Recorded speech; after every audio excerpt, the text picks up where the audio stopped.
Hello hi friends, అందరూ ఎలా ఉన్నారు? నేనైతే చాలా బాగున్నానండి. ఈరోజు మన వీడియో వచ్చేసి కుసుమలండి. మేము బయట కుసుమలు తీసుకున్నాము. అవి ఆల్రెడీ ఒకసారి జల్లి వేసినటివేనంట. అయినా కూడా దాంట్లో మన్ను పెడ్డలు అక్కడక్కడ ఉన్నాయన్నమాట.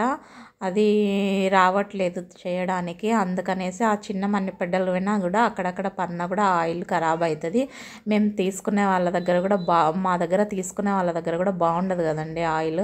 అందుకనేసి మేము దీనిలోని అన్ని వాటర్లో వేసి మిద్ద మీద కడిగి ఆరబోస్తున్నామండి. రోజు ఒక ప్యాకెట్ లాగా. అలా 20 ప్యాకెట్స్కి పైగే ఉన్నాయి. మేము తీసుకునేటప్పుడు ఫస్ట్ వాళ్ళేమో బాగా నీట్గా ఉన్న కుసుమలు చూపించారు మాకు. తర్వాత మేము ప్యాకెట్స్ చూస్తే అక్కడక్కడ మన్ను పెడ్డలు ఉన్నాయి. ఇంకా చేసేదేం లేక మేము ఇప్పుడు ఇట్లా అయితే కుసుమలకు రోజు ఒక ప్యాకెట్ లాగా కడిగి ఎండకు ఆరబోస్తున్నాం అనమాట. ఆరబోసి ఇవి చాలా ఎప్పుడు బాగా నీట్గా అవుతున్నాయి. తర్వాత వీటిని మరత రోజు అట్లా ఆయిల్ వేస్తున్నాం అన్నమాట. చూడండి ప్రాసెస్ కూడా ఎంత నీట్గా చేస్తున్నాము.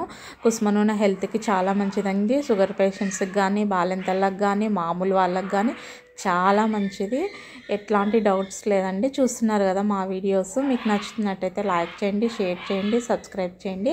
మీకు కూడా మా ఆయిల్స్ ఏవైనా కావాలంటే మా దగ్గర పల్లి నూనె కానీ, కుసుమ నూనె కానీ, కొబ్బరి నూనె కానీ, నువ్వుల నూనె కానీ, తెల్ల నువ్వుల నూనె, నల్ల నువ్వుల నూనె అన్నీ ఉంటాయి. మీకు ఏం కావాలన్నా డిస్క్రిప్షన్లో నెంబర్ పెడతాను నేను.